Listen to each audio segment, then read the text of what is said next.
Hi friends, welcome back to my channel. Capsicum ಬೋಂಡನ ಹೇಗೆ ಮಾಡೋದು ಅಂತ ನೋಡ್ಕೊಂಬರೋಣ ಬನ್ನಿ. ಒಂದು 3 ದಪ್ಪ ಮೆಣಸಿನ್ಕಾಯಿ ತೊಗೊಬೇಕು. ಒಂದು ಬೌಲ್ ತಗೊಂಡು ಸ್ವಲ್ಪ ಕಡಲೆ ಹಿಟ್ಟು, ಜೀರಿಗೆ, ಉಪ್ಪು, ಸೋಡಾ ಮತ್ತು ಕೊತ್ತಂಬರಿ ಸೊಪ್ಪು ಮಿಕ್ಸ್ ಮಾಡ್ಕೊಬೇಕು.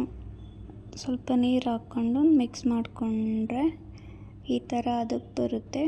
ಅದು ಬಂದಮೇಲೆ ಕ್ಯಾಪ್ಸಿಕಮ್ಮ ಕಟ್ ಮಾಡ್ಕೊಬೇಕು. ಸಣ್ಣ ಸಣ್ಣ ಪೀಸ್ ಮಾಡಿಕೊಂಡು ಎಣ್ಣೆ ಕಾಯಕ್ಕೆ ಇಟ್ಕೊಬೇಕು. ಪೀಸ್ ಮಾಡ್ಕೊಂಡ್ಮೇಲೆ ನಾವು ಮಾಡಿಟ್ಕೊಂಡಿರ್ತೀವಲ್ಲ ಹಿಟ್ಟು, ಅದಕ್ಕೆ ಅದ್ಬಿಟ್ಟು ಕಾದಿರೋ ಎಣ್ಣೆ ಒಳಗೆ ಹಾಕಬೇಕು. ಆದಮೇಲೆ ಒಂದು 10 ನಿಮಿಷ ಬೇಯಿಸ್ಕೊಂಡ್ರೆ ಇದು ಗೋಲ್ಡನ್ ಕಲರ್ ಬರುತ್ತೆ. ಗೋಲ್ಡನ್ ಕಲರ್ ಬಂದಮೇಲೆ ಅದನ್ನು ಒಂದು ಪ್ಲೇಟಿಗೆ ಎತ್ಕೊಬೇಕು. ಈ ಥರ ಸರ್ವ್ ಮಾಡಿದ್ರೆ ತಿನ್ನೋಕ್ಕೆ ತುಂಬಾ ಚೆನ್ನಾಗಿರುತ್ತೆ. ನೋಡಿ ಫ್ರೆಂಡ್ಸ್, ಯಾವ ಥರ ಕಾಣಿಸ್ತಾ ಇದೆ. ಒಂದು ಸಲ ಟ್ರೈ ಮಾಡಿ ನೋಡಿ.